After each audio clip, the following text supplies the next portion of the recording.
Hello everyone. So this is part one of the video lectures for chapter 7. So chapter 7 is going to be concerned with sampling and sampling distributions.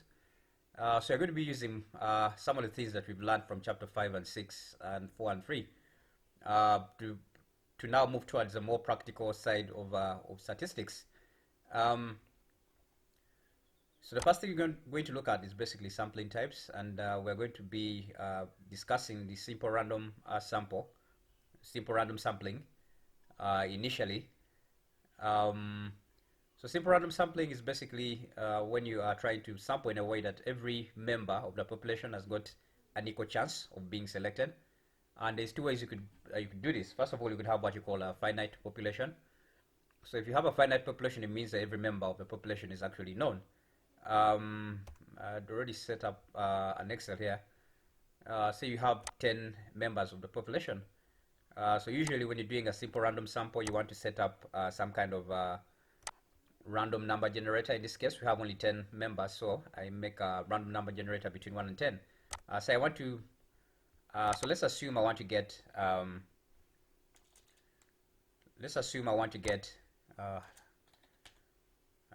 I lost this, so just a minute. So you want to run a random number between 1 and 10. So we have that. So let's assume we need a sample of 30%, which is 3 members. I could do this. I could simply fix this. So remember, these numbers were randomly generated. Then paste it back. So what I can do now is simply look for the 3 smallest numbers. So I could, for instance, sort A to Z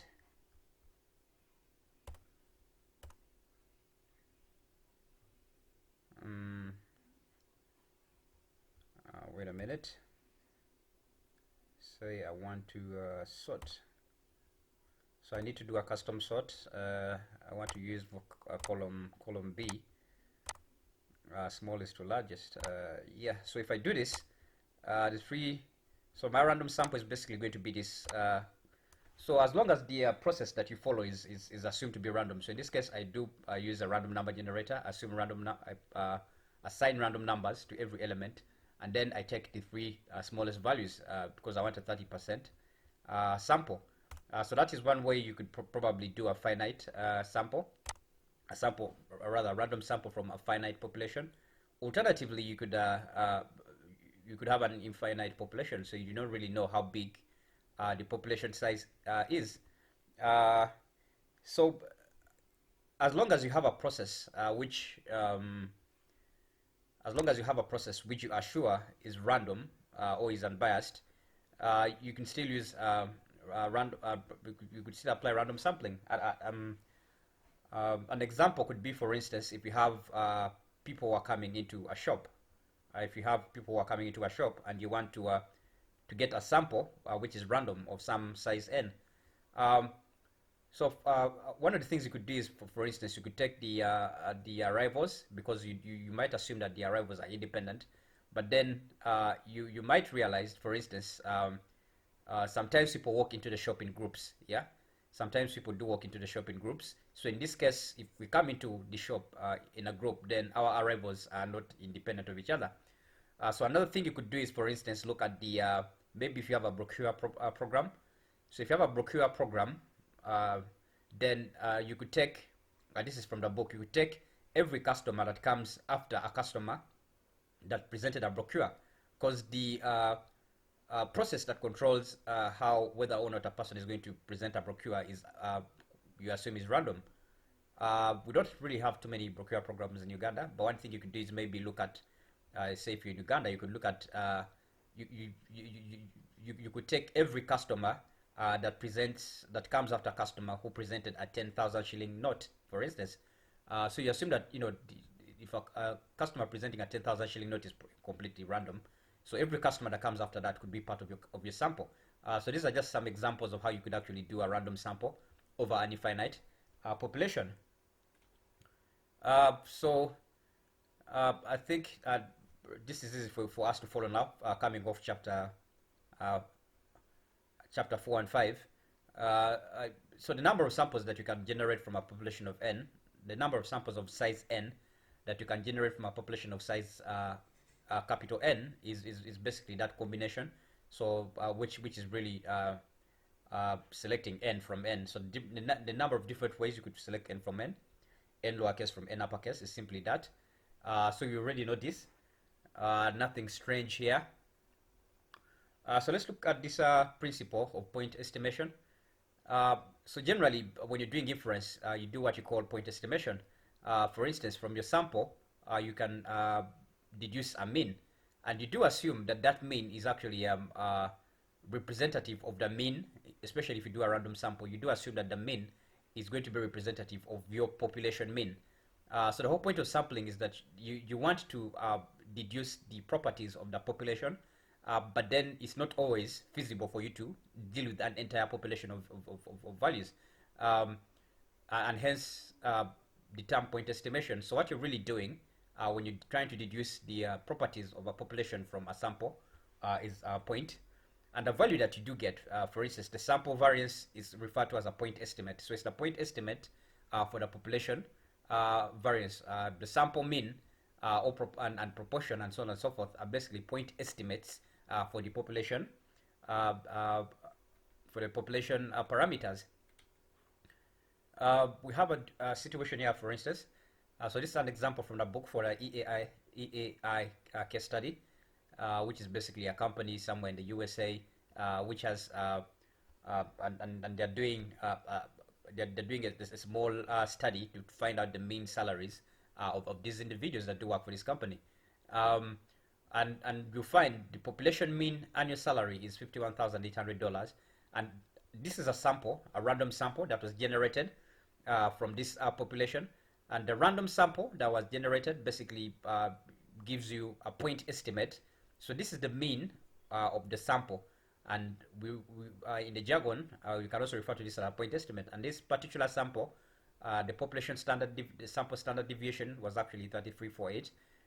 Whereas the actual population, so this is a finite population, so we know exactly all the members in the population. So you can see that these values are not necessarily correct, but they they are very close to the actual value. So what you're actually doing here is point estimation.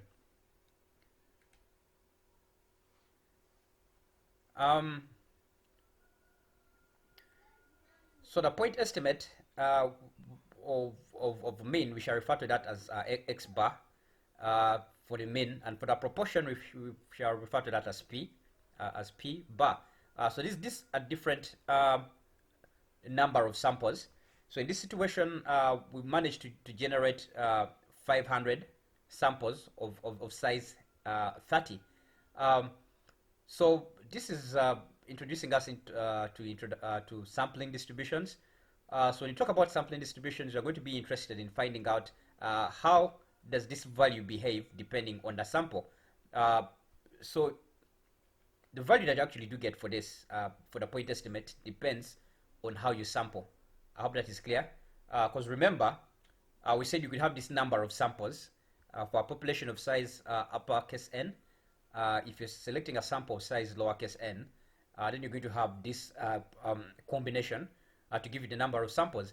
Now, if you do compute the point estimates for every sample, you probably get a table like this. So this is what sample 1 to sample 500, and these are the point estimates. So you can see that actual values do change. Yeah, the actual values do change depending on how you sample.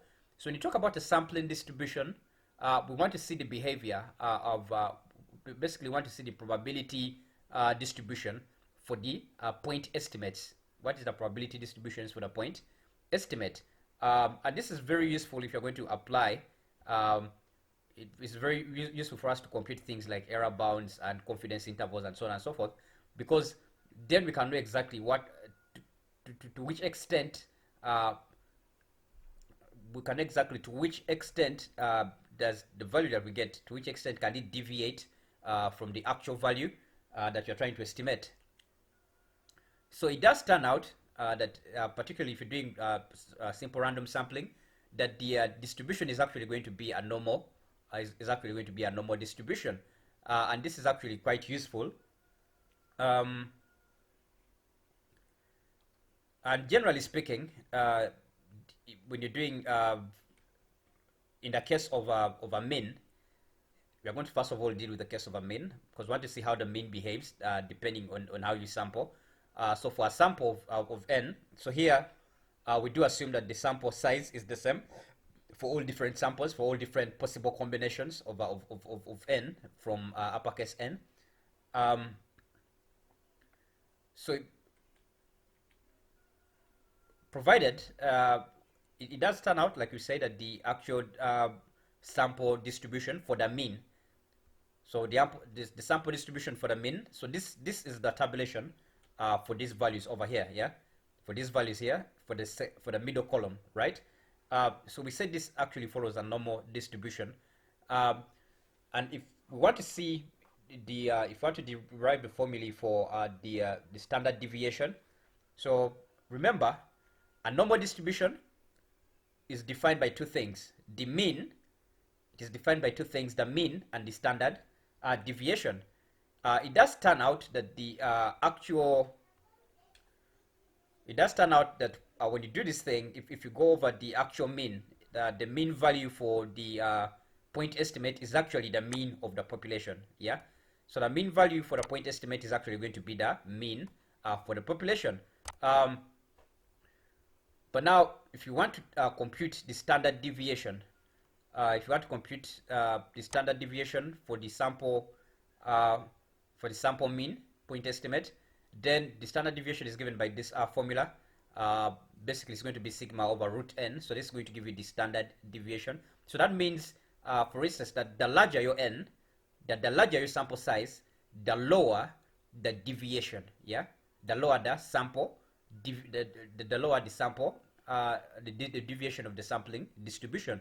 So that means you're going to get more accurate point estimates. That's what it basically means. That you're going to have more accurate point estimates. Because remember, if you have a small standard deviation in a normal distribution curve, then the the width of the curve is actually going to be smaller and it's going to be closer. It's going to be smaller and the height is going to be higher. So there's this term over here, this n minus n into n minus 1. So these two situations, you have what you call an infinite population scenario. If you have an infinite population scenario, the sampling distribution standard deviation is going to be simply sigma, which is the standard deviation of the population over root n. Yeah. So here sigma is the standard deviation of the population. So this is when you have an infinite population, but when you have a finite population, then you have this what you call the the finite population correction factor. So this thing over here is referred to as the finite population correction factor, which is the root of n uppercase minus n into over n uppercase minus 1. So this term actually, if you have a very small n in comparison to your n, if the sample size is small compared to the population, can be ignored, particularly in the situation where your sample size is actually less than, if your sample size is less than or equal to 0.5, yeah, if your sample size is less than or equal to 0.05, this should be less than or equal to, just a minute. So if your sample size is less than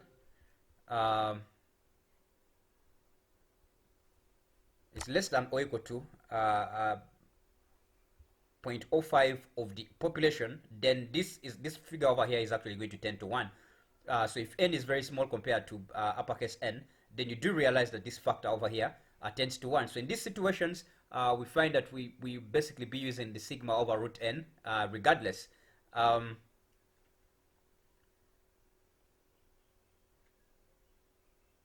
So I think the example comes later. I wanted us to go through an example, but maybe it comes later. Let me just be sure. Is basically, let me stop this video here so it doesn't become so big. Then I'm going to come back and do this example in a bit.